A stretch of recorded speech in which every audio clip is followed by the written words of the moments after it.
देखो, एक बीमारी या फिर यूं कहें महामारी ऐसी है जो धीरे धीरे पूरे भारत को अपने चपेटे में ले रही है। वो है शो ऑफ की बीमारी।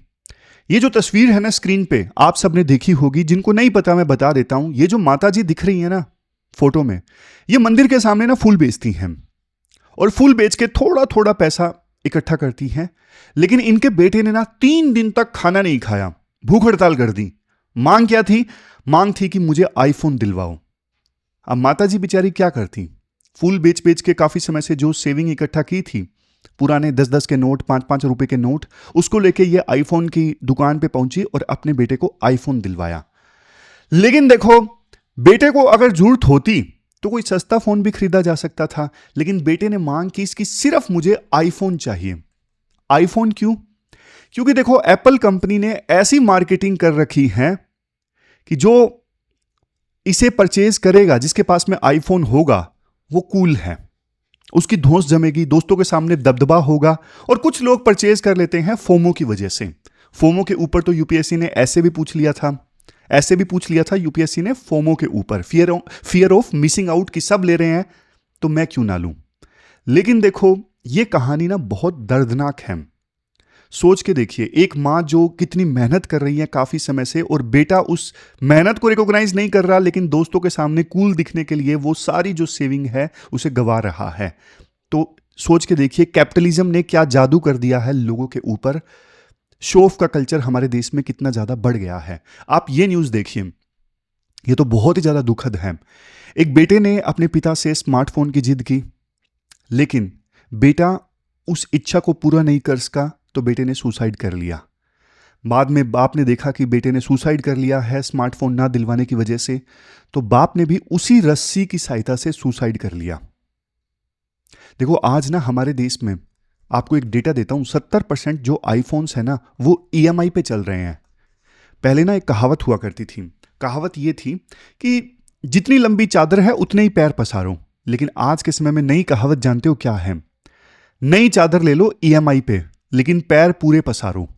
बात सिर्फ देखो आईफोन की नहीं है, ये तो मैंने आपको सिर्फ एग्जांपल दिया। आप दूसरे ब्रांड्स देख लीजिए। लोग महंगे महंगे जूते परचेज करते हैं, कंफर्ट के लिए नहीं, सिर्फ इसलिए कि दिखाना है। नाइकी के महंगे महंगे शूज, जॉर्डन के शूज जो लाखों में आते हैं, 30-30 लाख के, 40-40 लाख के आते हैं ऐसे शूज। इसके अलावा आप एसयूवी कार का कल्चर देख लीजिए। इवन इंस्टाग्राम पे लोग स्टोरीज लगाते हैं कि मैं कोल्ड कंसर्ट में जाके आया। कौन सा कंसर्ट है मुझे नाम भी नहीं पता, लेकिन वो उनको वहां पे गाने नहीं समझ में आएंगे, लेकिन दिखाना है कूल दिखने के लिए कि देखो मैं कंसर्ट में जाके आया। एंजॉय से ज्यादा जो दिखावे का कल्चर है ना वो बढ़ रहा है। लोग इंस्टाग्राम पे फेक स्टोरीज पर परचेज करते हैं। अगर कंसर्ट की टिकट 20,000 की है, नहीं जा पाए तो कोई बात नहीं, फेक स्टोरीज लोग 500-500 रुपए में परचेज करते हैं ताकि लोगों को दिखा सके कि देखो हम उस कंसर्ट में जाके आए थे। और जानते हो इस शो ऑफ कल्चर की शुरुआत कहां से होती है? पहले तो देखो, हमारे दादाजी के समय में तो एक बजाज का चेतक का स्कूटर, उसी पे पूरी फैमिली चलती, उसमें खुश, सिंपलिसिटी ज्यादा थी। लेकिन देखो 1990-91 में जब एलपीजी रिफॉर्म आते हैं ना, तो उन एलपीजी रिफॉर्म के बाद में देश में एंट्री होती है फॉरेन ब्रांड्स की। पहले तो इन्वेस्टमेंट अलाउ नहीं था, लेकिन उन रिफॉर्म्स के बाद में एंट्री होती है फॉरेन ब्रांड्स की। जैसे देखो मैकडोनल्ड है, नाइकी है, दूसरे जो ब्रांड्स हैं वो इंडिया में आते हैं। और वो ना, उनकी मार्केटिंग कैंपेन ऐसी है कि वो फोमो बहुत ज्यादा क्रिएट करते हैं, और उस फोमो में आ जाते हैं। आजकल आने लगे हैं इंडियन यूथ भी। आज की जो जनरेशन है वो पैसा कमाने पे ज्यादा फोकस नहीं कर रही है, दिखाने पे ज्यादा फोकस कर रही है। आपको याद होगा पहले शादियां कितनी सिंपल हुआ करती थी, लेकिन ना 90s में काफी सारी मूवीज आई। जैसे शाहरुख खान की मूवी थी, कौन सी, दिलवाले दुल्हनिया ले जाएंगे, हम आपके हैं कौन। तो उन शादियों में कितने बड़े बड़े ग्रैंड इवेंट्स होते थे। सारे परिवार के लोग इकट्ठा हो रहे हैं, मेहंदी लग रही है। तो फिर बाद में मिडिल क्लास ने, हमारे देश के लोगों ने वही कल्चर फॉलो करना स्टार्ट कर दिया। मेहंदी के लिए अलग इवेंट और गैदरिंग, बड़ी बड़ी बड़ा बड़ा शो ऑफ का कल्चर आने लगा। लेकिन देखो, हमेशा याद रखो, simplicity is the best policy. Simple बात बोल रहा हूं लेकिन बेस्ट है। तो इवन देखो कोचिंग सेंटर्स भी ये फोमो क्रिएट करते हैं कोई मोटिवेशन की सहायता से करता है, कोई ये दिखा के करता है कि देखो हम कितना बढ़िया कंटेंट दे रहे हैं। बस होता क्या है, रंग बिरंगा कंटेंट दे दिया जाता है फोमो क्रिएट करने के लिए। कंटेंट तो देखो सेम है, कोई टेबल की फॉर्म में दे देता है, कोई कलर्ड फॉर्म में दे देता है, कोई थीम का नाम दे देता है, कोई माइक्रो थीम का नाम दे देता है, कोई टेम्पलेट का नाम दे देता है। ये सब क्या है? ये सब देखो एक प्रकार से टेक्निक्स हैं फोमो क्रिएट करने की। तो आप देखो हमेशा, अब एस्पायरेंट्स के पास में तो बेचारों के पास में उतने पैसे होते नहीं हैं, लेकिन फिर भी किसी को समझाना हो तो आप बोलो कि भाई यूपीआई का यूज मत करो, क्योंकि यूपीआई से ना पैसा देते हो ना सिर्फ नंबर जाता है, उतना ना दर्द नहीं होता। लेकिन कैश से जब आप पैसा दोगे ना तो दर्द होता है। जब भी कुछ बाय करने का मन करे ना तो 48 घंटे का रूल यूज करो कि 48 घंटे तक मुझे वो चीज नहीं खरीदनी, तो फिर वो जो उत्तेजना है 48 घंटों के अंदर मर जाएगी। समझ रहे हो? तो आप इस शो ऑफ के कल्चर में मत आइएगा। ये बीमारी पूरे भारत को चपेटे में ले रही है, लेकिन इस पे लगाम लगाने की आवश्यकता है। ये बीमारी जो है कैपिटलिज्म की वजह से है। कैपिटलिज्म का धंधा इसी से तो चलता है। मार्केटिंग ऐसे चलाओ, एडवर्टाइजमेंट ऐसे करो कि लोगों को लगे कि अगर हमने ये चीज नहीं खरीदी तो हम अच्छे से जी नहीं रहे हैं, हमारा लाइफस्टाइल अच्छा नहीं है। इस प्रकार का फोमो ये बड़ी बड़ी एमएनसीज और इवन हमारी बड़ी कंपनीज भी क्रिएट करती हैं। आज डेट है देखो 11 सितंबर, और 3 आर्टिकल्स आज हम डिस्कस करेंगे। सबसे पहले कच्चातीवू और पाक स्टेट से संबंधित आर्टिकल हम डिस्कस करेंगे। दूसरे नंबर पे टेक्नोलॉजिकल डिपेंडेंस से संबंधित आर्टिकल हम डिस्कस करेंगे। और तीसरे नंबर पे नेपाल क्राइसिस को हैंडल करने में इंडिया को वो गलती नहीं करनी है जो बांग्लादेशी क्राइसिस को हैंडल करने में इंडिया ने की थी। तो तीनों इश्यूज डिटेल से डिस्कस करेंगे। चलिए डिस्कशन स्टार्ट करते हैं। हमारी आज की डिस्कशन में जो फर्स्ट इंपोर्टेंट आर्टिकल है वो देखो कच्चातीवू आइलैंड के डिस्प्यूट और पाक स्ट्रेट के डिस्प्यूट से संबंधित है। आपने सिलेबस में जीएस पेपर सेकंड के इस टॉपिक से आर्टिकल को रिलेट कर सकते हो। शुरुआत में देखो राइटर ये बोलते हैं, इंडिया ने ना अपने पड़ोसी देशों के साथ ना हमेशा से एक रिस्पॉन्सिबल पार्टनर की भूमिका निभाई है। आप ये सारे पॉलिसी प्रिंसिपल्स देखिए, जैसे पंचशील प्रिंसिपल्स हैं। हमने दुनिया को शांति के ये 5 सूत्र दिए हैं, पंचशील प्रिंसिपल्स। इनमें म्यूचुअल कोएग्जिस्टेंस, नॉन इंटरफेरेंस, ये सारे प्रिंसिपल्स आते हैं। फिर आप नैम देख लीजिए, नॉन अलाइन मूवमेंट। जब दुनिया देखो 2 कैंप्स में डिवाइडेड थी ना, एक तरफ यूएसए दूसरी तरफ यूएसएसआर, तो हमने दुनिया को बोल दिया कि भाई हमें किसी ग्रुप में शामिल नहीं होना है, हम पीस के साथ में हैं। फिर नेक्स्ट है सार्क। हमने अपने सभी पड़ोसी देशों को जोड़ने की कोशिश की, ग्रुप बनवाया जिसका नाम था सार्क, ताकि आपस में कोऑपरेशन हो सके। हमारी जो पॉलिसी है ना वो हमेशा से नेबरहुड फर्स्ट की रही है। इसके अलावा गुजराल डॉक्ट्रिन भी आया था जो ये बोलता था कि नेबर्स को सिर्फ दो और बदले में कुछ एक्सपेक्ट ना करो। तो ये सारे जो पॉलिसी प्रिंसिपल्स हैं सजेस्ट करते हैं कि इंडिया ने हमेशा से अपने पड़ोसी देशों के साथ में ना एक रिस्पॉन्सिबल पार्टनर की भूमिका निभाई है। बट देखो हर कहानी में ना एक बट होता है, हर कहानी में होता है एक लेकिन। तो इंडिया श्रीलंका रिलेशंस में ये लेकिन क्या है? इंडिया श्रीलंका रिलेशंस में लेकिन है पाक स्ट्रेट डिस्प्यूट और कच्चातीवू आइलैंड का डिस्प्यूट। पहले पाक स्ट्रेट डिस्प्यूट की बात करते हैं। आप लोकेशन देख लीजिए, ये ऊपर इंडिया है, नीचे श्रीलंका है, और यहां पे है ये पाक स्ट्रेट, यहां पे है पाक स्ट्रेट। तो देखो पाक स्ट्रेट ना एक छोटा सा समुद्री इलाका है, और सदियों से ना तमिलनाडु और नॉर्दर्न श्रीलंका के जो मछुआरे हैं यहां पर मछली पकड़ते आए हैं, बिल्कुल भाई भाई की तरह। तो प्रॉब्लम कहां से शुरू होती है? प्रॉब्लम देखो तब होनी स्टार्ट हुई जब मैकेनाइज्ड बॉटम ट्रॉलिंग का यूज होना स्टार्ट हुआ। आप बोलोगे सर ये क्या है, मैकेनाइज्ड बॉटम ट्रॉलिंग क्या है? बॉटम ट्रॉलिंग का मतलब क्या होता है? सोचो, आपको ना गार्डन में से कुछ फूल चाहिए, तो एक तरीका तो ये हो सकता है कि आप हाथ से जो फूल आपको चाहिए वो तोड़ लो, ठीक है। लेकिन दूसरा तरीका ये हो सकता है कि आप एक बुलडोजर लेके आओ और पूरे गार्डन को ही उखाड़ दो, और पूरे गार्डन को उखाड़ने के बाद में फिर उसमें से आप फूल चुन लो। कौन सा तरीके को आप चूज करोगे? आप बोलोगे सर ये क्या मजाक है, सीधी सी बात है ना, फूल चाहिए तो बस जितने फूल चाहिए वो तोड़ लो, गार्डन को क्यों उखाड़ेंगे?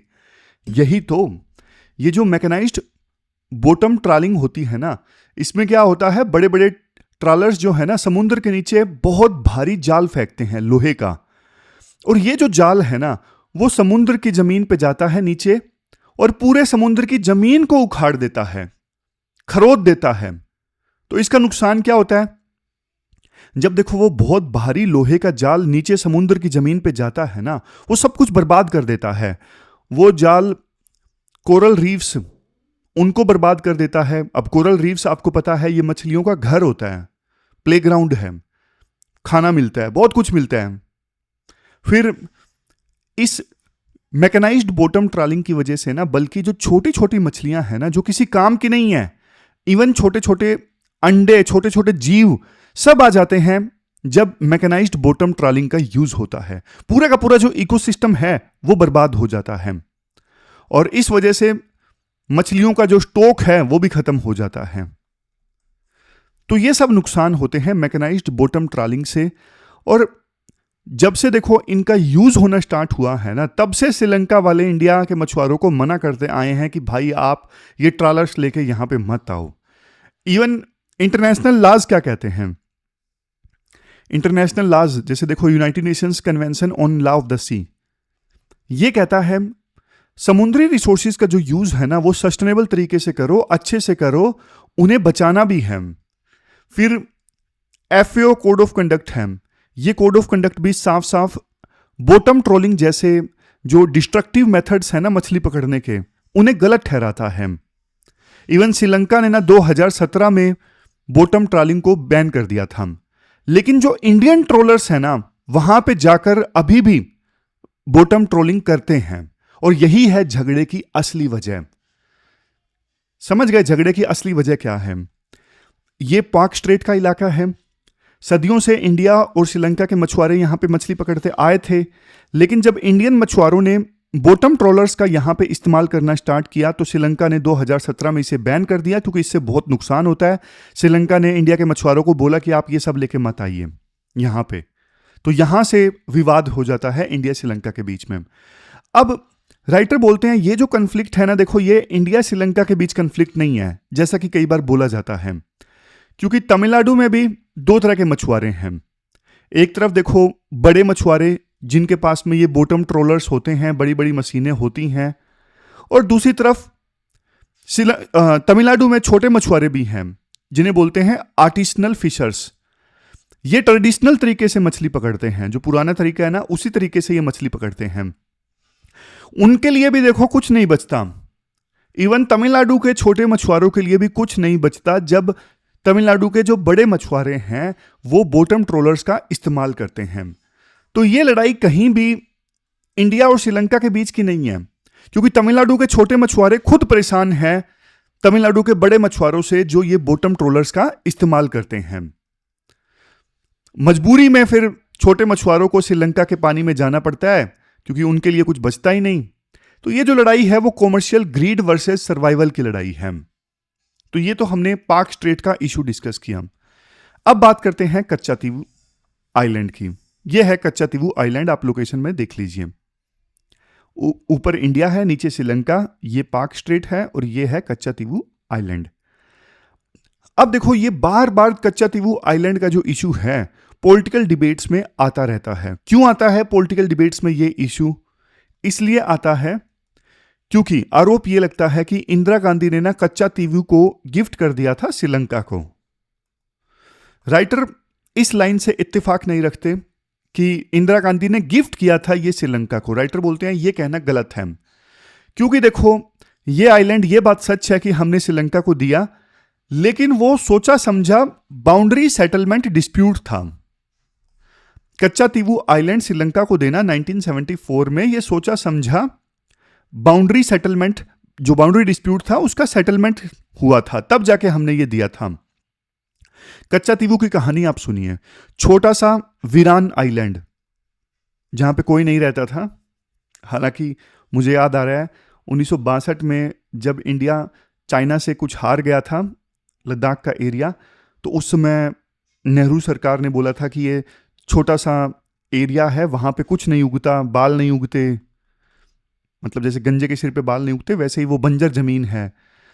तो फिर जवाब आया था कि देखो ऐसा थोड़ी है कि शरीर का कोई हिस्सा खराब हो जाए तो आप उसे काट के दुश्मन को दे दो, ऐसा नहीं होता है।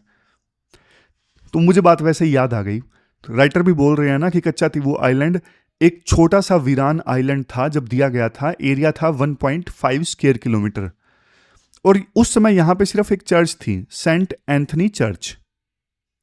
लेकिन देखो आज भी बाउंड्री डिस्प्यूट का जो सेटलमेंट हुआ था जिसके तहत कच्चातीवू आइलैंड श्रीलंका को दिया था, तो उसमें यह तय हुआ था कि हमारे जो पिलग्रिम्स हैं वो कच्चातीवू आइलैंड जा सकते हैं चर्च में विजिट करने के लिए। तो हर साल भारत के मछुआरे वहां पर फेस्टिवल मनाने के लिए कच्चातीवू आइलैंड पर जाते हैं। जाने पर रोक नहीं है, फेस्टिवल मनाने के लिए जाते हैं। लेकिन क्वेश्चन ये उठता है कि हमने ये कच्चातीवू आइलैंड श्रीलंका को दिया क्यों था 1974 में। राइटर ये बोलते हैं, देखो सरकार ने अचानक फैसला नहीं लिया, सरकार ने पूरे हिस्टोरिकल जो एविडेंस है वो देखे थे। सारे हिस्टोरिकल एविडेंस सरकार ने देखे और रिकॉर्ड्स ने यह दिखाया कि श्रीलंका का जो एडमिनिस्ट्रेटिव कंट्रोल था वो हमेशा से रहा है कच्चातीवू आइलैंड के ऊपर। जब पुर्तगाली रूल कर रहे थे, जब डच रूल कर रहे थे, तब से श्रीलंका का कंट्रोल था कच्चातीवू आइलैंड के ऊपर। इवन उससे भी पहले नॉर्दर्न श्रीलंका में जो जाफना का इलाका है ना, वहां के जो किंग्स थे उनका कंट्रोल था कच्चातीवू आइलैंड के ऊपर। जब इंडिया ने यह सब देखा तो इंडिया को लगा यार श्रीलंका का जो क्लेम है वो ज्यादा स्ट्रोंग है, इसलिए इंडिया ने श्रीलंका को दे दिया ये कच्चातीवू आइलैंड। राइटर कुछ हिस्टोरिकल एग्जाम्पल्स भी देते हैं। हिस्टोरिकल एग्जाम्पल्स जैसे देखो, सेम तरह का डिस्प्यूट पैदा हो गया था किन किन के बीच में, फ्रांस और यूके के बीच में। फ्रांस और यूके के बीच में सेम तरह का डिस्प्यूट पैदा हो गया था आइलैंड को लेके। तो कोर्ट ने ना ये मामला गया इंटरनेशनल कोर्ट ऑफ आर्बिट्रेशन में।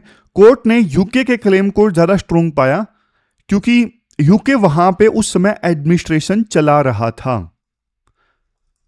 तो इंटरनेशनल कोर्ट ऑफ आर्बिट्रेशन ने ना उस केस में हिस्टोरिकल क्लेम से ज्यादा करंट एडमिनिस्ट्रेटिव कंट्रोल को तवज्जो दी और ये जो आइलैंड था वो यूके को दे दिया। तो ये 1953 का डिस्प्यूट था यूके और फ्रांस के बीच में। फिर देखो सेम तरह का डिस्प्यूट इंडिया और पाकिस्तान के बीच में भी था, रण ऑफ कच्छ में। तो ये जो डिस्प्यूट था ना, ये भी कोर्ट ऑफ आर्बिट्रेशन में गया और वहां पे इस डिस्प्यूट को सुलझाया गया।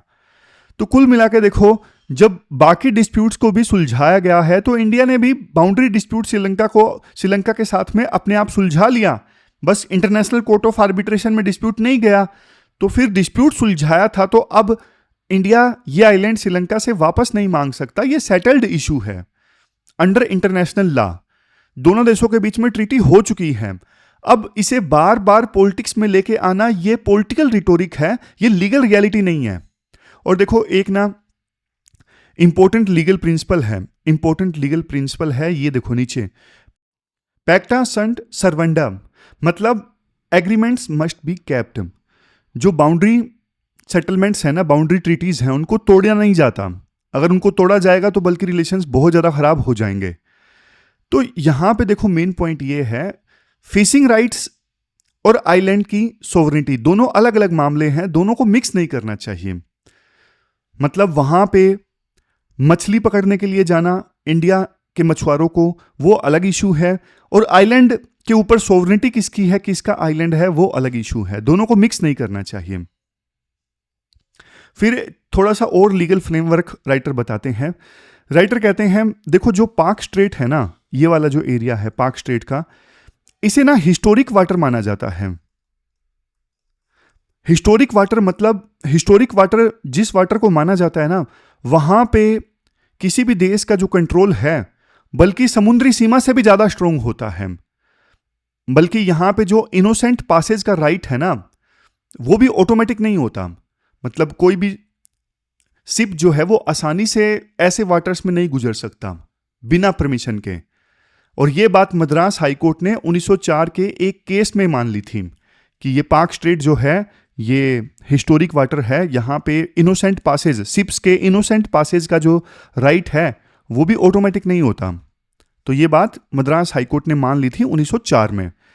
इवन जो यूएन की कन्वेंशन है ना अनक्लोज, इसका आर्टिकल 123 क्या कहता है, आर्टिकल 123 ये कहता है, ये जो पाक बे जैसे सेमी क्लोज्ड एरियाज है ना, इनमें देखो आस पड़ोस के देशों के साथ में ना कोऑपरेशन मैंडेटरी है, ये ऑप्शन नहीं है, जरूरत है। ये बोला जाता है अनक्लोज आर्टिकल 123 में। तो इंडिया ने जो कुछ किया, कच्चातीवू आइलैंड श्रीलंका को दिया, तो इंडिया ने देखो कुछ भी गलत नहीं किया। फैसला लीगल हिस्ट्री के हिसाब से देखें तो कंसिस्टेंट था। लेकिन अब क्या किया जा सकता है इंडिया के द्वारा? अब देखो कुछ सजेशंस जो राइटर देते हैं। सबसे पहला है डायलॉग एंड एम्पैथी। मतलब देखो दोनों देशों के मछुआरों के बीच में बातचीत होनी चाहिए, क्योंकि दोनों के लाइवलीहुड का इशू है। कोटाज फिक्स किया जा सकते हैं। मतलब मुद्दा यह है ना कि भारत के मछुआरे वहां पे जाते हैं तो ट्रोलर्स का यूज करते हैं। तो श्रीलंकन मछुआरों की सहमति से ना इंडिया के छोटे मछुआरों के लिए लिमिटेड डेज या फिर सीजन में फिशिंग राइट्स फिक्स किए जा सकते हैं कि इंडिया के छोटे मछुआरे इस दिन कच्चातीवू आइलैंड के पास में मछली पकड़ने आ सकते हैं। और देखो हमें ना श्रीलंकन मछुआरों का भी दर्द समझना होगा। जो श्रीलंका के तमिल मछुआरे हैं, उन्होंने देखो सिविल वार में ना बहुत कुछ खोया है, और उन्हें देखो वो हमारे दुश्मन नहीं है, वो हमारे साथी हैं। उनका पर्सपेक्टिव भी हमें समझना होगा। फिर देखो नेक्स्ट सजेशन राइटर देते हैं ज्वाइंट मैनेजमेंट का। अब जैसे देखो बाल्टिक सी है यूरोप में। अब जैसे बाल्टिक सी में यूरोप के विभिन्न देश मिलके फिशिंग कोटा डिसाइड कर लेते हैं। हम भी देखो वैसा ही फ्रेमवर्क बना सकते हैं श्रीलंका के साथ में कि कौन कब कितनी मछली पकड़ेगा, किस दिन किस सीजन में। तो बाल्टिक सी का जो मॉडल है वो यहां पे अपनाया जा सकता है। फिर नेक्स्ट है कच्चातीवू आइलैंड के ऊपर ना एक रिसर्च स्टेशन बनाया जा सकता है, और दोनों देशों के जो साइंटिस्ट हैं मिलके उस रिसर्च स्टेशन की सहायता से जो रिसोर्सेज हैं वो मॉनिटर करें। ऐसा प्रोविजन किया जा सकता है। नेक्स्ट डीप सी फिशिंग से संबंधित आर्टिकल है। इंडियन मछुआरों को पाक स्ट्रेट से दूर इंडिया के ईईजेड में, यानी एक्सक्लूसिव इकोनॉमिक जोन में, जो कोस्ट से लेके 200 नॉटिकल माइल्स तक का एरिया होता है वो ईईजेड में होता है। तो पाक स्ट्रेट से दूर इंडिया के एक्सक्लूसिव इकोनॉमिक जोन में ना डीप सी फिशिंग के लिए इंडियन मछुआरों को एंकरेज किया जा सकता है, और इसके लिए एक स्कीम भी चल रही है। उस स्कीम का नाम है प्रधानमंत्री मत्स्य संपदा योजना। फिर तीसरा सजेशन राइटर ये देते हैं, यहां पे देखो मल्टी लेवल डिप्लोमेसी का यूज करने की आवश्यकता है। मल्टी लेवल, एक तरफ गवर्नमेंट टू गवर्नमेंट आपस में बात करें, मतलब सरकार लेवल पर जो ट्रीटी ओब्लिगेशंस और ट्रस्ट है वो दोनों सरकारों को बनाए रखना है। फिर देखो स्टेट और प्रोविंशियल लेवल पे भी बातचीत होनी चाहिए। जैसे इंडिया में तमिलनाडु है और श्रीलंका का नॉर्दर्न प्रोविंस है, दोनों के बीच में बातचीत होनी चाहिए। फिर देखो इवन पीपल टू पीपल बातचीत भी रहनी चाहिए, मतलब दोनों देशों के लोगों के बीच में एम्पैथी बढ़े, मीडिया डिस्टोर्शंस ना हो, इस चीज का भी ख्याल रखना होगा। तो राइटर देखो लास्ट में ये बोलते हैं, ये जो मुद्दा है ना काफी सेंसिटिव है। इसमें देखो लाइवलीहुड्स, हिस्ट्री और रीजनल पॉलिटिक्स सब शामिल है। सॉल्यूशन एक दिन में नहीं आएगा, इसके लिए बिल्कुल चुपचाप कोऑपरेशन करने की आवश्यकता है। और पॉपुलिस्ट रिटोरिक अगर होगा, मतलब पॉलिटिक्स में बार बार इस इशू को उठाया जाएगा, तो ये तो आग लगाने वाली बात है। इसे बचना होगा सभी स्टेक होल्डर्स को। तो ये हमने पूरा इशू डिस्कस किया, इंडिया श्रीलंका के बीच में जो पाक स्ट्रेट और कच्चातीवू आइलैंड का इशू है। अब चलते हैं आगे। इसके बाद नेक्स्ट आर्टिकल देखो टेक्नोलॉजिकल इंडिपेंडेंस से संबंधित है। अपना सिलेबस में जीएस पेपर 3 के इस टॉपिक से आर्टिकल को रिलेट कर सकते हो। देखो इंट्रोडक्शन में ना बहुत कड़वी बात बोली जाती है। वैसे तो 15 अगस्त 2025 को हमने अपना 79th इंडिपेंडेंस डे बनाया, बट देखो एक सवाल आप खुद से पूछ के देखिए, क्या हम सच में आजाद हैं? आंसर है नो। देखो आज के जमाने की जो गुलामी है हमें दिखती नहीं है, ये देखो इनविजिबल जंजीरों जैसी है, और इसे कहते हैं, इस गुलामी को कहते हैं टेक्नोलॉजिकल डिपेंडेंसी। क्या कहते हैं आज की गुलामी को? टेक्नोलॉजिकल डिपेंडेंसी, यानी टेक्नोलॉजी के लिए दूसरे देशों पे निर्भर रहना। सोचो आज जंग कैसे होती है। आज की जंग देखो तोप गोलों से नहीं लड़ी जाती, चलो तोप कोले भी यूजफुल होते हैं, लेकिन उससे भी ज़्यादा आज की जो जंग लड़ी जाती है वो सॉफ्टवेयर और ड्रोन से लड़ी जाती है। आप रशिया और यूक्रेन वार में देखो, साइबर अटैक की सहायता से ना पावर ग्रिड को बंद कर दिया गया, ड्रोन से पूरा का पूरा बैटल कंट्रोल हो रहा है। ये देखो नए टाइप का युद्ध है। आज हमारे जो बैंक्स हैं, ट्रेन्स हैं, पावर ग्रिड्स हैं, सब किससे चल रहे हैं? सब चल रहे हैं आईटी से, यानी इंफॉर्मेशन टेक्नोलॉजी से। खतरा क्या है?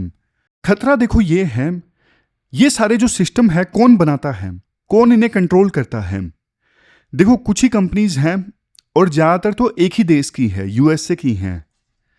जैसे आपको एग्जांपल देता हूं, आपके फ़ोन का ऑपरेटिंग सिस्टम गूगल का एंड्रॉयड है और एप्पल का है आईओएस। फिर आपका कंप्यूटर की जान क्या है? विंडो कौन सी कंपनी की है? माइक्रोसॉफ्ट की। आपका डेटा जो है वो कहाँ पे सेव होता है? या तो अमेजोन के क्लाउड पर होता है या फिर गूगल के क्लाउड पर होता है, क्योंकि ज़्यादातर जो क्लाउड सर्विसेज हैं वो अमेजोन या फिर गूगल ही प्रोवाइड करते हैं। अब सोचो, कल को इन कंपनीज ने अगर देखो अपनी सर्विसेज बंद कर दी किसी सरकारी ऑर्डर पर या फिर अपनी मर्जी से मान लीजिए, तो रिजल्ट क्या होगा? रिजल्ट ये होगा, इन कंपनीज की सर्विसेज पे हमारे बैंक्स चल रहे हैं वो बंद हो जाएंगे, हमारी ट्रेन्स रुक जाएंगी, पावर ग्रिड फेल हो जाएगा, पूरा देश अचानक से ठहर जाएगा। ये देखो सिर्फ कल्पना नहीं है, इमेजिनेशन नहीं है। आर्टिकल में बोला जाता है कि हाल ही में ना एक कंपनी के लिए क्लाउड सर्विसेज बंद कर दी गई, शायद चाइना की हुवई कंपनी थी। आप कमेंट बॉक्स में लिखना अगर आपको याद हो, मुझे ऐसा याद आ रहा है शायद हुवई कंपनी थी, जिसके लिए ना यूएसए की सरकार के कहने पे क्लाउड सर्विसेज बंद कर दी गई। एक रात में पूरा बिजनेस ठप हो गया। ये देखो एक वार्निंग है, ये हमारी सबसे बड़ी कमजोरी भी है जिसे हमें समय रहते एड्रेस करना होगा। तो आजादी का रास्ता कैसे तय होगा? शुरुआत में जो हमने बात की ना, आज की जो गुलामी है वो क्या है? टेक्नोलॉजिकल डिपेंडेंस, मतलब टेक्नोलॉजी के लिए दूसरे देश की कंपनीज के ऊपर डिपेंड होना। तो आजादी कैसे मिलेगी? इस डिजिटल गुलामी से आजादी कैसे मिलेगी? आर्टिकल देखो एक बहुत खूबसूरत आइडिया देता है। आर्टिकल कहता है, जैसे देखो गांधी जी ने आजादी के लिए सत्याग्रह किया था ना, हमें भी वैसे ही टेक्नोलॉजी के लिए, यानी टेक्नोलॉजी की आजादी के लिए सॉफ्टवेयर सत्याग्रह करना पड़ेगा। क्या करना पड़ेगा? सॉफ्टवेयर सत्याग्रह। आप बोलोगे सर सीधा सीधा बात करो ना, ये सॉफ्टवेयर सत्याग्रह है क्या आखिरकार? सॉफ्टवेयर सत्याग्रह मतलब ओपन सोर्स सॉफ्टवेयर। फिर से बोलता हूं, ओपन सोर्स सॉफ्टवेयर। आपको ना बेसिक्स बताता हूं। ओपन सोर्स का क्या मतलब होता है? ओपन सोर्स मतलब ऐसा सॉफ्टवेयर जिसका जो सोर्स कोड है ना वो सबके लिए अवेलेबल है, कोई भी उसको एक्सेस कर सकता है। सोर्स कोड मतलब सॉफ्टवेयर बनाने की रेसिपी। तो वो जो रेसिपी है ना वो सबके लिए अवेलेबल है, कोई भी देख सकता है, उस रेसिपी को देख के कोई भी खाना वैसा बना सकता है।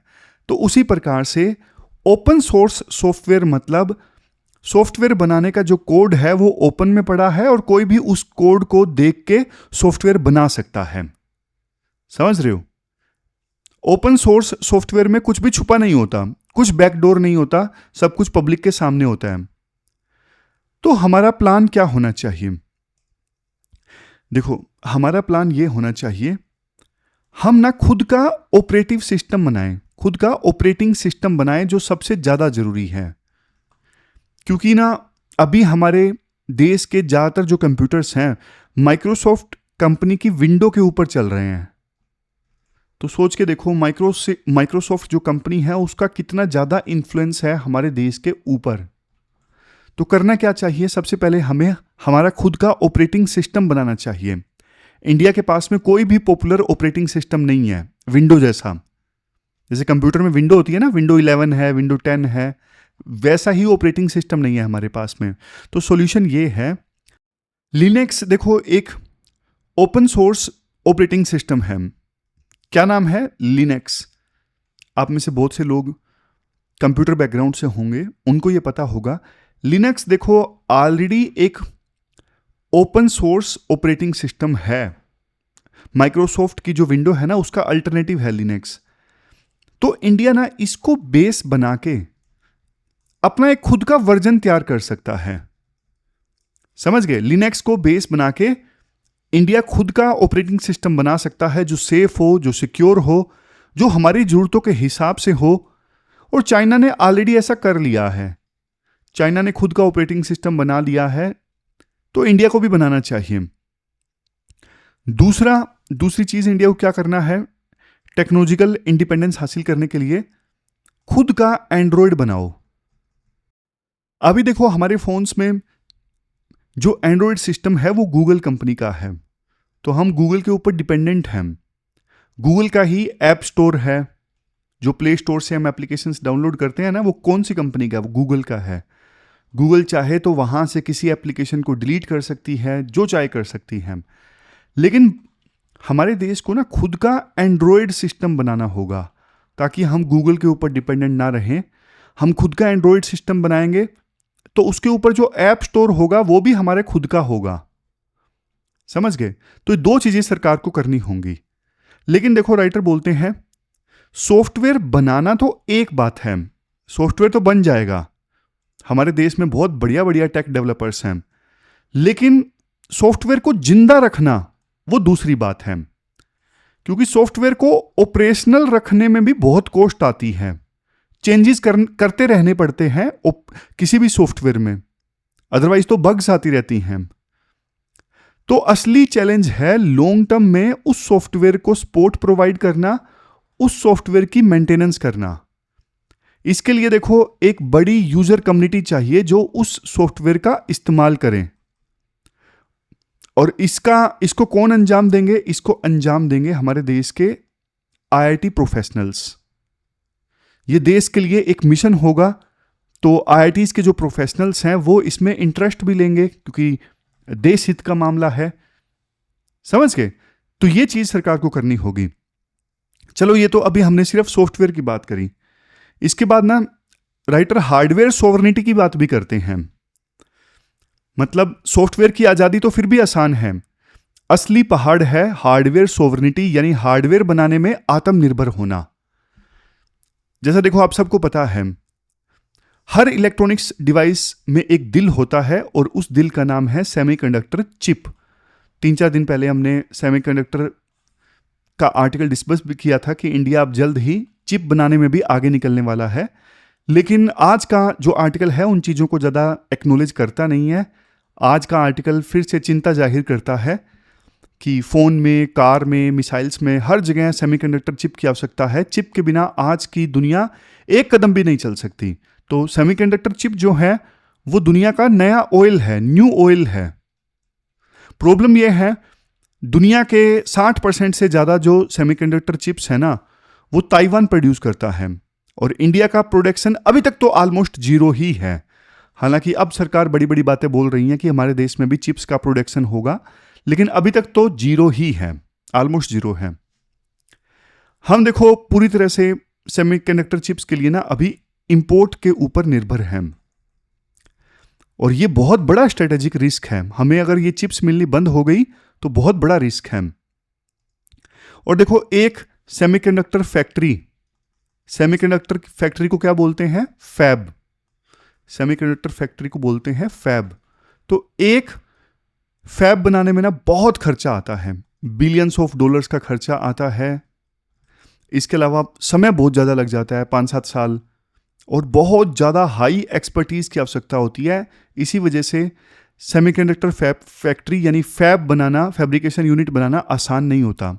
इस काम के लिए पैसा भी चाहिए और धैर्य भी चाहिए। तो इंडिया की अप्रोच क्या होनी चाहिए? इंडिया की अप्रोच ये होनी चाहिए कि देखो हम सीधा माउंट एवरेस्ट नहीं चढ़ेंगे, हम स्टेप बाय स्टेप आगे बढ़ेंगे। स्टेप बाय स्टेप हम आगे बढ़ेंगे। सबसे पहले हम फोकस करेंगे डिज़ाइन पे। राइटर सलाह देते हैं सबसे पहले फोकस करो चिप डिज़ाइनिंग पे। सबसे पहले हम चिप्स को डिज़ाइन करने में महारत हासिल करेंगे, पहला स्टेप। दूसरा स्टेप होगा असेंबली पे फोकस करेंगे इसके बाद में।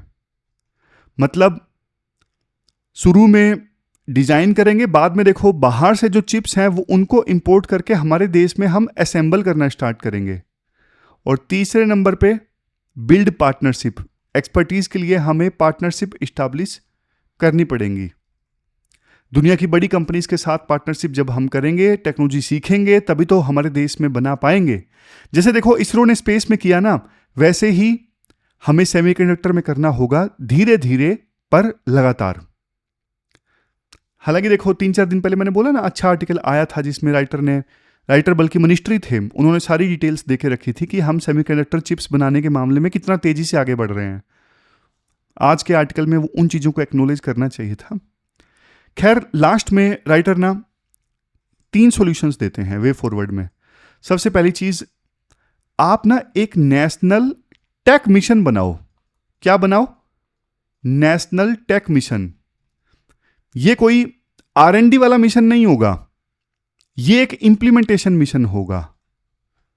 क्योंकि हमारे देश के IT प्रोफेशनल्स के पास में इतना दिमाग, इतनी कैपेबिलिटी जरूर है कि वो ऑपरेटिंग सिस्टम भी बना सकते हैं, वो एंड्रॉयड भी बना सकते हैं। तो इसलिए राइटर बोलते हैं बस सरकार को एक मिशन बनाने की आवश्यकता है, नेशनल टेक मिशन। अब इस मिशन का काम रिसर्च पेपर्स के ऊपर नहीं होगा, जमीन पे होगा। इसमें इंजीनियर और प्रोजेक्ट मैनेजर्स की क्रैक टीम होगी।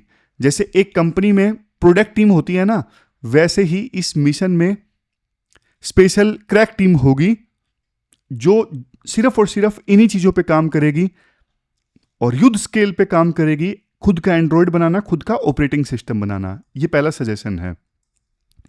दूसरा सजेशन राइटर देते हैं, अगर सॉफ्टवेयर बन गए तो देखो वो सॉफ्टवेयर सस्टेन कर सके लंबे समय में, इसके लिए बिजनेस मॉडल होना चाहिए। मतलब वो सॉफ्टवेयर देखो हमेशा सरकारी फंड पे नहीं जीवित रह सकते। उन सॉफ्टवेयर्स को हमें सेल्फ सस्टेनेबल बनाना पड़ेगा। कैसे? उन सॉफ्टवेयर, जब वो सॉफ्टवेयर बन जाए ना, तो उनको आप फ्री में मत दो, उनकी छोटी सी कीमत रख दो। छोटी सी कीमत से ना सॉफ्टवेयर के ऊपर इंजीनियर काम करते रहेंगे और उसमें सुधार लाते रहेंगे। समझ गए? सॉफ्टवेयर की सिक्योरिटी के लिए, मेंटेनेंस के लिए, सपोर्ट के लिए पैसा चाहिए ना, तो थोड़ी सी फीस रख देंगे। तीसरा पॉइंट राइटर वे फॉरवर्ड में ये देते हैं, गवर्नमेंट का रोल देखो इनेबलर का होना चाहिए। यहां पे सरकार का काम इस पूरे मिशन में कंट्रोल का नहीं होना चाहिए, इनेबलिंग का होना चाहिए। शुरू में सरकार फंडिंग दे, पॉलिसी सपोर्ट प्रोवाइड करे, और सबसे जरूरी, सरकार खुद इन सॉफ्टवेयर्स की सबसे बड़ी कस्टमर बनेगी। मतलब जो सरकारी डिपार्टमेंट है, कंपलसरी कर दिया जाए कि नया जो एंड्रॉयड हमारे देश में बनेगा, नया जो ऑपरेटिंग सिस्टम बनेगा, सरकार उसी को यूज करेगी। देखो जब सरकारी डिपार्टमेंट यूज करेंगे तो प्राइवेट सेक्टर तो फिर अपने आप यूज करेंगे ही। समझ गए? तो कंक्लूजन क्या है? कंक्लूजन देखो ये है कि देखो थोड़ा सा समय लग सकता है इन सॉफ्टवेयर्स को बनाने में, लेकिन आज से हम शुरुआत करेंगे तभी तो हम टेक्नोलॉजिकल इंडिपेंडेंस हासिल कर सकेंगे। अदरवाइज तो देखो आज के समय में भी ये जो गुलामी है, डिजिटल गुलामी, उससे हम सफ़र करते रहेंगे और रियल मायने में देश कभी आज़ाद नहीं हो पाएगा। तो ये पूरा आर्टिकल हमने डिस्कस किया, चलते हैं आगे। इसके बाद नेक्स्ट आर्टिकल इंडियन एक्सप्रेस का। देखो जब बांग्लादेश में क्राइसिस आए थे ना, शेख हसीना को अपना देश छोड़ के भारत में आना पड़ा, उस समय भारत ने जो गलतियां की ना बांग्लादेशी क्राइसिस के समय, वो गलतियां अभी नेपाल क्राइसिस के समय इंडिया को नहीं करनी है। आपने सिलेबस में जीएस पेपर सेकंड के इस टॉपिक से आर्टिकल को रिलेट कर सकते हो। आज के समय में देखो नेपाल जो है बहुत बुरे दौर से गुजर रहा है। एक चीज तो आप सबने देखी, बहुत लाउड प्रोटेस्ट जो नेपाल में हुए। क्या हुआ? हजारों लाखों जेनजी जनरेशन के जो लोग हैं, जेनजी मतलब 13 से 28 एज के लोग, मतलब लड़के लड़कियां सड़कों पर उतर गए। और ये कोई मामूली प्रोटेस्ट नहीं था, एक ज्वाला थी। पार्लियामेंट जला दी गई, पीएम के घर को जला दिया गया, पूर्व पीएम के पत्नी को जिंदा जला दिया गया। ये गुस्सा देखो नेपाल में किसी पार्टी के खिलाफ नहीं था, पूरे सिस्टम के खिलाफ था। और ये एक जनरेशन की चीख थी जो कह रही थी कि इनफ इज इनफ। तो ये तो पहली चीज आप सबने देखी, जो कुछ हुआ, 30 के आसपास लोग मारे गए और आखिरकार वहां के प्रधानमंत्री पीएम ओली को इस्तीफा देना पड़ा। लेकिन दूसरी चीज, नेपाल क्यों बुरे दौर से गुजर रहा है, दूसरी चीज है साइलेंट एक्सोडस। साइलेंट एक्सोडस मतलब हर रोज देखो 1000 से ज्यादा जो नेपाल के युवा लोग हैं, नौजवान हैं, वो नेपाल छोड़ के जा रहे हैं हमेशा के लिए। सोच के देखिए, एक देश जो अपने ही बच्चों को रोक नहीं पा रहे हैं, ये वो बच्चे हैं जो आगे जाके नेपाल का भविष्य बनाते। एक तरफ युवा सड़कों पे मर रहे हैं प्रोटेस्ट के दौरान, दूसरी तरफ बचे हुए युवा देश छोड़ के जा रहे हैं। ये दोनों जो चीजें हैं ना, लाउड प्रोटेस्ट नेपाल की सड़कों पे और दूसरा साइलेंट एक्सोडस, दोनों के पीछे रीजन देखो एक ही है, वो है टूटा हुआ विश्वास, यानी देश के पॉलिसी मेकर्स में, देश के पॉलिटिशियंस में फेथ जो गड़बड़ा गया है। इसी वजह से इतना लाउड प्रोटेस्ट देखने को मिला नेपाल में। समझ गए? देखो, वैसे जैसे मैंने आपको बताया अभी परसों की वीडियो में, मीडिया के द्वारा बोला गया कि 26 सोशल मीडिया ऐप्स को बैन किया गया, उसके बाद इतना जबरदस्त प्रोटेस्ट हुआ। देखो, सोशल मीडिया के ऊपर बैन लगाना वो तो सिर्फ एक चिंगारी थी, ट्रिगर पॉइंट था, वो सिर्फ एक ट्रिगर पॉइंट था। लेकिन उससे पहले माहौल बन रहा था वहां पे ना। जो नेपाल के पॉलिटिशियंस हैं, उनके बच्चों ने ना कुछ वीडियोस डाली, जैसे स्विट्जरलैंड में घूमते हुए की, महंगे ब्रांड्स के कपड़े और प्रोडक्ट्स यूज करते हुए की, महंगे कारें यूज करते हुए। तो ना वहां पे एक ट्रेंड चल गया, नेपो किड्स। नेपो किड्स मतलब नेपोटिज्म वाले किड्स।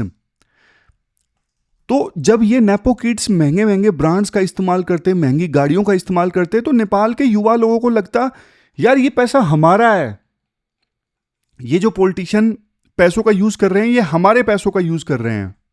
और एक चीज आपने देखा होगा, देखो नेपाल में 2008 में मोनार्की गई, फिर काफी समय लग गया संविधान बनने में। 2015 में उनका संविधान बना, नया संविधान नेपाल का। तो उसके बाद लगा कि अब स्टेबिलिटी आएगी, लेकिन देखो नेपाल में स्टेबिलिटी नहीं आई। बार बार प्रधानमंत्री चेंज होते रहे, जैसे मौसम बदलता है ना, वैसे तो इनके पीएम चेंज होते रहे। और सबसे हैरानी की बात, ये वही चेहरे बार बार नेपाल के लोगों को दिखते रहे। एक पॉलिटिशियन अभी सत्ता में है, 2-3 साल बाद वो फिर से आ जाएगा। सेम चेहरे देख देख के ना नेपाल के जो लोग हैं ना, वो पूरी तरह से फ्रस्ट्रेट हो गए। और अभी तो क्या हुआ, वहां पे ना एक तरफ सीपीआई पार्टी और दूसरी तरफ नेपाली कांग्रेस, ये दोनों पार्टीज वैसे ही हैं जैसे बीजेपी और कांग्रेस। इन दोनों ने हाथ मिला लिया। बीजेपी और कांग्रेस क्या हमारे देश में हाथ मिला सकते हैं? बहुत कम चांस है ना। लेकिन नेपाल में वहां की दो बड़ी पॉलिटिकल पार्टीज ने हाथ मिला लिया सत्ता के लिए। तो नेपाल के लोग और भी फ्रस्ट्रेट हो गए कि यार ये पॉलिटिशियन वगैरह, इनकी आइडियोलॉजी कुछ नहीं है, बस इनको सत्ता में रहना है, किसी भी प्रकार से सत्ता में रह के पैसा कमाना है, अपने पर्सनल इंटरेस्ट सर्व करने हैं। इनको कुछ नहीं लेना देना सोच से, आइडियोलॉजी से, सिर्फ और सिर्फ सत्ता हासिल करो, पैसा कमाओ। और एक चीज आप नोटिस करोगे, नेपाल में जो लीडर्स हैं ना, जो सत्ता में हैं, ज्यादातर बूढ़े पॉलिटिशियंस हैं। पॉपुलेशन युवा लोगों की नेपाल में काफी ज्यादा, लेकिन रिप्रेजेंटेशन नहीं है। तो रिप्रेजेंटेशन नहीं है तो लीडर्स जो हैं वो युवा लोगों से रिलेट नहीं कर पाते डिसीजंस लेते वक्त। तभी तो देखो, इतने डीप प्रोटेस्ट के लिए जब माहौल बन रहा था, तो नेपाल के पॉलिटिशियंस को समझ में ही नहीं आया कि नाराजगी कितनी ज्यादा है। समझ गए? लेकिन आप में से ना बहुत से लोग ये सोचेंगे, सर नेपाल में ये सब कुछ हो रहा है तो हमें क्यों टेंशन लेने की आवश्यकता है, हमें क्यों चिंतित होने की आवश्यकता है? देखो, what happens in Nepal does not stay in Nepal. ये लाइन आप नोट्स में लिख लीजिए, बहुत इंपॉर्टेंट लाइन है। What happens in Nepal does not stay in Nepal. ऐसा क्यों? नेपाल के साथ देखो हमारा ना 1751 किलोमीटर लंबा बॉर्डर है, और यहां कोई दीवार नहीं है, ओपन बॉर्डर है। जब नेपाल में आग लगती है ना, तो उसका धुआं बिहार, यूपी, उत्तराखंड, सिक्किम तक आता है। वहां पे अगर इंस्टेबिलिटी आती है, वहां पे अगर लोगों में गुस्सा है, सब हमारे बॉर्डर पर दिखता है, हमारे बॉर्डर को पार करके हमारे देश में भी आता है। तो ये हमारे लिए ना नेशनल सिक्योरिटी का थ्रेट है अगर नेपाल में इंस्टेबिलिटी आती है तो। हिस्ट्री देखो हमें एक सबक सिखाती है, और ये सबक ना हमने बांग्लादेश में भी बड़ी कीमत देकर सीखा है। क्या? देखो 2024 में ना यही सेम सीन देखने को मिले थे जो आज नेपाल में देखने को मिल रहे हैं। वहां भी वहां की प्रधानमंत्री को इस्तीफा देना पड़ा, भागकर भारत में आना पड़ा, एकदम से सरकार गिर गई और आर्मी को सिचुएशन संभालना पड़ा। ठीक वैसा ही सब कुछ अभी नेपाल में हो रहा है। लेकिन देखो बांग्लादेश में ना शुरुआत में जब युवा लोग प्रोटेस्ट कर रहे थे ना, तो वहां के जो इश्यूज थे ना प्रोटेस्ट के, वो लोकल थे। जैसे जॉब्स में कोटा, वार वेटरन्स के फैमिलीज को कोटा दिया गया था, करप्शन, ये इशू था बांग्लादेश में। लेकिन देखो धीरे धीरे वहां बांग्लादेश का जो प्रोटेस्ट है ना वो एंटी इंडिया बन गया। क्यों? क्योंकि ना वहां के लोगों को लगा कि इंडिया उनके मामले में बिग ब्रदर की भूमिका क्यों निभा रहा है। बांग्लादेश के प्रोटेस्टर्स को यह लगा कि इंडिया हमारे मामले में इंटरफेयर क्यों कर रहा है। हमारी नीयत देखो, हमारी इंटेंशन देखो, बांग्लादेश को ना मदद करने की थी, असिस्ट करने की थी कि बांग्लादेश में जो सिचुएशन है वो नॉर्मल हो जाए। लेकिन देखो हमारा तरीका गलत था। हम बांग्लादेश को ना उपदेश दे रहे थे और ये बात वहां के लोगों को अच्छी नहीं लगी। हमारा उस समय बांग्लादेश को लेक्चर देना, ये बात बिल्कुल उनको पसंद नहीं आई। तो इसलिए शुरू में जो लोकल मुद्दों पे प्रोटेस्ट था वो एंटी इंडिया प्रोटेस्ट में बदल गया जब बांग्लादेश में प्रोटेस्ट चल रहे थे, जब क्राइसिस आए थे। एक बात देखो आप हमेशा याद रखना, नेशनलिज्म थ्राइव्स ऑन फॉरेन बुली। मतलब क्या है? नेशनलिज्म थ्राइव्स ऑन फॉरेन बुली। इस कोट का मतलब देखो ये है, कोई भी देश ये पसंद नहीं करता कि कोई ना बाहरी ताकत उन्हें बताए कि करना क्या है। लेकिन इंडिया ने बता दिया था बांग्लादेश को। नतीजा, हमने एक दोस्त को नाराज कर दिया। लेकिन यह गलती ना हम नेपाल में दोहरा नहीं सकते हैं। तो अब इंडिया को क्या करना चाहिए? अब देखो राइटर मेनली ना 4 सजेशन देते हैं। क्या देते हैं? 4 सजेशन। सबसे पहला सजेशन राइटर देते हैं, आप ना नेपाल के पार्टनर बनो, प्रीचर मत बनो, उपदेश मत दो नेपाल को। चुपचाप, अगर उनकी मदद करनी भी है ना तो चुपचाप मदद करो। डिजिटल इंफ्रास्ट्रक्चर में मदद करो, साइबर सिक्योरिटी में मदद करो, लेकिन पर्दे के पीछे एक दोस्त की तरह मदद करो, एक बॉस की तरह मदद मत करो। मुझे याद है अर्थक्वेक आया था 2015 में नेपाल में। हमारी मीडिया ना चिल्ला चिल्ला के बोल रही थी कि सबसे पहले इंडिया ने मदद दी है, सबसे पहले इंडिया ने मदद की है, देखो इंडिया के हेलीकॉप्टर वहां पहुंच गए। तो ना ये बात नेपाल के लोगों को बहुत बुरी लगी थी। मतलब वैसा फील हुआ था, कुछ लोग होते नहीं है जो किसी को एक केला देते हैं लेकिन 10 फोटो खिंचवा लेते हैं। तो बंगाल के लोगों को ना उस समय 2015 में यही फीलिंग आई थी कि यार इंडिया मदद के नाम पे अपनी छाती पीट रहा है। तो इंडिया को ऐसा नहीं करना चाहिए। मदद करो, चुपचाप करो, दोस्त की तरह करो, बॉस की तरह मत करो। फिर दूसरा सजेशन राइटर ये देते हैं, लिसन टू देयर यूथ। ये जो प्रोटेस्ट हुआ ना नेपाल में, इनके युवा लोगों का प्रोटेस्ट था। तो इंडिया को ना सिर्फ नेपाल के नेताओं से बात नहीं करनी चाहिए, वहां पे जो जेनजी लीडर्स हैं ना उनसे भी बात करनी चाहिए। उनके लिए स्कॉलरशिप का provision, cultural exchange program India को लॉन्च करने चाहिए। उन्हें यह एहसास दिलाओ कि इंडिया नेपाल के युवा लोगों की सपनों की कदर करता है, उनकी ड्रीम्स की रिस्पेक्ट करता है। एक देखो hydro power deal India Nepal से करता है, उससे उतना फायदा नहीं होगा जितना कि देखो एक स्कॉलरशिप स्कीम प्रोवाइड करके इंडिया दिल जीत सकता है। तो ये दूसरा सजेशन है राइटर का। तीसरा सजेशन, आप ना पेशेंस रखो, स्ट्रेटेजिक पेशेंस आपको रखना होगा। हर चीज में कूदने की जल्दबाजी मत करो। नेपाल को ना अपना घर अकेले ठीक करने का मौका दो। बस एक विश्वास दिलाओ कि अगर उन्हें जरूरत पड़ी तो इंडिया एक डिपेंडेबल दोस्त के रूप में हमेशा उनके साथ खड़ा है। तो ये कीवर्ड है स्ट्रेटेजिक पेशेंस, इंडिया को रखना होगा। चौथा पॉइंट राइटर देते हैं, एंगेज विद ऑल। सबके लिए दरवाजे आप ओपन कर दो, सबके साथ एंगेज करो, किसी एक पार्टी या नेता पर दाव मत लगाओ जैसा बांग्लादेश में हमने किया, शेख हसीना पे और अवामी लीग पे हमने दाव लगा दिया। लेकिन यहाँ पे नेपाल में हमें सभी पॉलिटिकल पार्टी से, सिविल सोसाइटी के लीडर्स से और सबसे इम्पोर्टेंट वहाँ के युवाओं से हमें बातचीत का रास्ता खुला रखना चाहिए। तो ये हमने पूरा आर्टिकल डिस्कस किया। लास्ट में राइटर ना कंक्लूजन में ये बोलते हैं कि देखो आज नेपाल ना एक ऐसे दोराहे पे खड़ा है जहां से या तो नेपाल बिखर जाएगा, या तो बिखर जाएगा और या फिर निखर जाएगा। ऐसे दोराहे पे नेपाल आज खड़ा है, या तो बिखर जाएगा या निखर जाएगा। और इंडिया के पास एक ही चॉइस है, हम बांग्लादेश की गलती दोहरा के एक दोस्त को गवा नहीं सकते। हमें यहां पे समझदारी और विनम्रता से नेपाल के इश्यूज को डील करना होगा। याद रखिए, नेपाल का फ्यूचर इंडिया के फ्यूचर से जुड़ा है, उनकी शांति हमारे लिए सुरक्षा का इशू है। तो ये हमने पूरा आर्टिकल डिस्कस किया। चलते हैं आगे।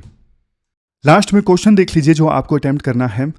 कच्चातीवू और पाक स्ट्रेट जो डिस्प्यूट्स हमने डिस्कस किए उनसे संबंधित ये क्वेश्चन है। ये आपको अटेम्प्ट करना है 250 वर्ड्स में, 15 मार्क्स का ये क्वेश्चन है। तो ये थी हमारी आज की डिस्कशन।